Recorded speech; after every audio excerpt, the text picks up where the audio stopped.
आखिरकार सऊदी अरब ने मान लिया है, एक्सेप्ट किया है। ध्यान से सुन लीजिएगा और शेयर कीजिएगा। तमाम उम्मते मुस्लिमा से मेरी गुजारिश है, जेन्युइन और सच्ची खबर दुनिया तक पहुंचे, ये आपकी जिम्मेदारी है। दोस्तों, सऊदी अरब ने बताया है आधिकारिक तौर पर कि उसने कई सारे मोसाद के एजेंट्स को गिरफ्तार किया है जो सऊदी अरब में मेरे मोमिनीन सुने ध्यान से, जो सऊदी अरब में अलग अलग जगह धमाका करने का प्लान कर रहे थे। सऊदी ने कहा है कि यह प्लान था मोसाद का कि ऐसा धमाका करने के बाद सऊदी अरब और अरब के दूसरे देश कतर, बहरीन, ऐसे देश पूरी तरह से ईरान से जंग में उतर आए।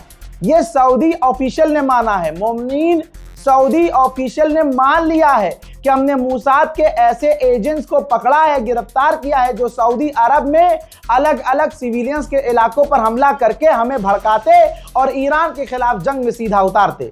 मेरी ये वीडियो अरब देशों में देखी जा रही है और मेरे बहुत करीबी इंसान ने बताया है सबूत देकर कि आपकी वीडियोस अरब की गवर्नमेंट के ऑफिशियल तक देख रहे हैं और वहां हमारी वीडियोस लैंग्वेज चेंज हो जा रही है। यूट्यूब पर ऑप्शन आता है और मुझे यह भी बताया गया है कि आपकी वीडियो को डाउनलोड करके अरब के जर्नलिस्ट जो हैं वो अरबी में ट्रांसलेट करके, वॉइस ओवर करके उसको अरब में शेयर भी कर रहे हैं। तो मेरा ये पैगाम अरब के लिए है, अरब के नेताओं के लिए है कि आपको, बल्कि आप ज़्यादा इजराइल को हमसे बेहतर जानते हैं और आपको ज़्यादा इजराइल को समझना होगा कि इजराइल इस वक्त, अमेरिका और इजराइल दोनों मिलकर ईरान से लड़ नहीं पा रहे हैं।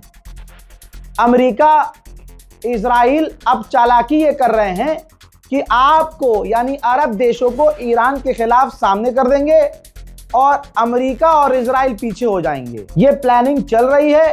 अरब देशों से मेरी गुजारिश है कि आप, जब तक ये जंग चल रही है, अमेरिका की तमाम फैसिलिटीज, अमेरिका की जितनी भी आपके पास साइट्स हैं, जितने बेस हैं, सब बंद कर दीजिए। आप मना कर दीजिए, सस्पेंड कर दीजिए। आप कहो कि आप अपना एयरबेस ले लेना, बाद में चालू कर लेना, लेकिन ईरान से जंग के बाद इस वक्त हम नहीं दे सकते। अगर जबरदस्ती का कोई एग्रीमेंट है तो आप एग्रीमेंट खत्म कीजिए, क्योंकि जबरदस्ती आपको जंग में घसीटने की कोशिश की जा रही है। हज़रात सोचिए, इजराइल कितना बड़ा शैतान है, कितना बड़ा। दोस्तों, सबसे पहले यह खुलासा अमेरिका के सबसे बड़े पत्रकार ने किया था और इसका चेहरा मैंने लगाया भी था, बताया भी था कि इसी ने खुलासा किया। टेंशन मत लीजिए, क्रेडिट खोर मैं नहीं हूं, मेरा नाम मोदी नहीं है। ये देखिए, इस बंदे ने खुलासा किया था। अब इसका नया खुलासा है। इसने कहा है कि नेतन्याहू पैनिक हो गया है, नेतन्याहू टेंशन में आ गया है क्योंकि अरब देशों में उसका नाम खुल गया है। मोसाद की असलियत सामने आ गई है कि सऊदी अरब के अरामको और अरब देशों की ऑयल रिफाइनरी पर ईरान हमला कर ही नहीं रहा है। ईरान सिर्फ जो बोल रहा है उतना कर रहा है। ईरान सिर्फ अमेरिका के मिलिट्री बेस को उड़ा रहा है और आसपास के इलाकों को ईरान के नाम पर मोसाद उड़ा रहा है ताकि अरब देश भड़क जाएं। ये खुलासा हो गया है, अरब के गवर्नमेंट ऑफिशियल्स को पता चल चुका है और अब नेतन्याहू टेंशन में आ गया है। अरब स्टेट के पास, इसी वजह से, ईरान के हमलों की वजह से अरब स्टेट के पास इंटरसेप्टर्स खत्म हो रहे हैं और अमेरिका से अरब ने मांगा है कि आप हमें इंटरसेप्टर्स दीजिए। उधर से सच्चाई आपको पता है कि अमेरिका के पास खुद इंटरसेप्टर्स इतने नहीं हैं कि वो सबको बांट सके। मैं अरब देशों से रिक्वेस्ट करूंगा, अगर मेरी आवाज आप तक पहुंच रही है, कि आप इसी वक्त अमेरिका के बेस को बंद कर दीजिए अपने यहाँ। ईरान का एक भी ड्रोन आपके यहाँ नहीं आएगा। और अगर ईरान तक मेरी आवाज जा रही है, IRGC तक, तो मैं कहूंगा कि ईरान की गवर्नमेंट, ईरान की IRGC खुलासा करे और सबूत दे कि आप सिर्फ और सिर्फ अमेरिकी टारगेट को हिट कर रहे हैं और बार बार ये क्लियर करते रहें। तमाम अरब देशों से कांटेक्ट में रहें, उनको प्रूफ दें, वो भाई हैं हमारे, साबित कीजिए। और मोहम्मद बिन सलमान ने भले ही आप पर हमला करने के लिए अमेरिका को उकसाया हो, लेकिन आप अपना दिल साफ रखिए और सऊदी अरब के क्राउन प्रिंस से डायरेक्ट बात कीजिए और उनको समझाइए कि आपको धोखा देने वाले हम नहीं, आपको धोखा अमेरिका और इजराइल दे रहे हैं। वहीं भारत की पूरी दुनिया में रेल पिट गई है कि अपने मेहमान को मरवा दिया इसने। मोदी ने अपने मेहमान के मारे जाने पर कुछ नहीं कहा, इधर से ईरान की एक और वॉरशिप तेजी से श्रीलंका आ गई, क्योंकि ईरान अपनों को मरता हुआ छोड़ता नहीं है। वो तो सलाम हो श्रीलंका का, हम सलाम करते हैं श्रीलंका को, ये उन्होंने ईरानियन लाशों को तो ढूंढ के निकाला। मोदी सरकार तो लाश भी सड़ती हुई छोड़ देती, भले ही कुछ भी हो, क्योंकि उन्हें हिंदुओं को खुश करना है। 27 में चुनाव है, समझ रहे हैं आप। लेकिन इंशाल्लाह बेड़ा गर्क होगा, क्योंकि इंसानियत से ऊपर कोई चीज नहीं है। वहीं आपको बता दूं कि ईरान का दूसरा युद्धपोत 250 मेंबर के साथ श्रीलंका पहुंचा, तो श्रीलंका ने क्या किया, ईरान के उस युद्धपोत को खाली करवा लिया और तमाम ईरानियन ऑफिशियल्स को अपने मुल्क में ले गया।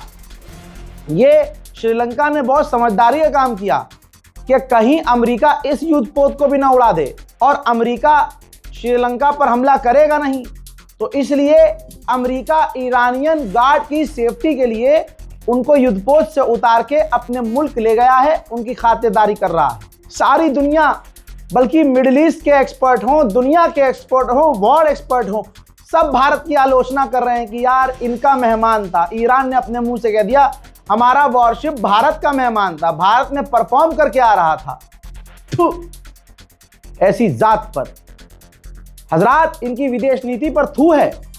अब जब मोदी को दिख गया कि अब सारी दुनिया मुंह पे थूक रही है, बलगम वाला थूक रही है, तो ये देखिए मोदी की इतनी हिम्मत नहीं, क्योंकि उसे पता है कि चुनाव में झटका पड़ेगा, लोग नाराज हो जाएंगे, तो खुद से कुछ नहीं किया भाई। अपना रिप्रेजेंटेटिव, ध्यान से देख लीजिए भाई, देख लीजिए, नई दिल्ली में स्थित ईरान दूतावास में मोदी जी ने अपने विदेश सचिव विक्रम मिस्री को भेज दिया। उन्होंने शोक व्यक्त किया, शोक पुस्तक पर हस्ताक्षर किए, ईरान के दिवंगत सर्वोच्च नेता आयतुल्लाह सैयद अली खामनाई को, जी हाँ, श्रद्धांजलि अर्पित की। ये देखिए डबल गेम खेल, लोग कह रहे हैं, मुसलमान कह रहे हैं यार कितना, चलो मोदी जी ने कर तो दिया, देखो मोदी जी ने जलवा, मोदी जी का जलवा, मोदी जी ने कर दिया भाई, मोदी जी ने दुख व्यक्त, मोदी जी ने व्यक्त नहीं किया है अभी तक। यही तो मुसलमान बढ़ जाता है, चीजें नहीं समझता। हिंदुओं को खुश करने के लिए मोदी जी ने खुद कुछ नहीं किया है, सरकार के एक नेता को ईरान के दूतावास भेज दिया। लेकिन इतना है बस कि चलिए अभी तक खामोशी थी, अब कुछ तो बोले, लेकिन पूरी दुनिया के दबाव में बोले, पूरी दुनिया में जलील होने के बाद बोले।